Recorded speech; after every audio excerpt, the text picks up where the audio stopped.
Hi friends, అందరూ బాగున్నారా? మా స్వీట్ లెమన్ చూసారా? వర్షానికి కూడా చాలా బాగా వస్తున్నాయండి. అయిగోండి చూడండి, కాయలన్నీ పండిపోయినాయి. చిన్న చెట్టుకే ఎన్ని కాయలు వచ్చినాయో చూసారా? ఏమి లేదండి, దీనికి సీక్రెట్ ఫ్రూనింగ్ చేయటమేనండి. ఎప్పటికప్పుడు ఈ కాయలన్నీ కోసిన తర్వాత మళ్ళీ ఫ్రూనింగ్ చేస్తానండి. ఇప్పుడు మీకైతే హార్వెస్టింగ్ చేసి చూపిస్తున్నాను. చూసారా ఎలా వచ్చినాయో? కోస్తున్నానండి. అయిగోండి ఇన్ని కాయలు వచ్చినాయి, ఇంకా ఉన్నాయండి, కోస్తాను. మీ టెర్రస్ గార్డెన్లో కూడా తేలిగ్గా పెంచుకోవాల్సిన మొక్క అండి. ఇప్పటికైతే ఈ కాయలు వచ్చినాయండి.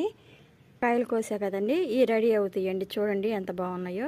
ఈ రెడీ అవుతాయి, ఈ కోసినాక ఇవి రెడీ అవుతాయండి. చూసారా? కమలాలు కూడా ఇంత చిన్న చెట్టుకే వచ్చినాయండి. ఈ పండినాక 2 రోజులు అయినాక కోసినప్పుడు మీకు కూడా చూపిస్తానండి. చూసారా ఎంత బాగా వచ్చినాయో? చిన్న చెట్లకే ఫ్రూనింగ్ వస్తుందండి. అసలు ఈ స్వీట్ లెమన్ అయితే చెట్టు అంతా కాయేనండి. నచ్చిందా?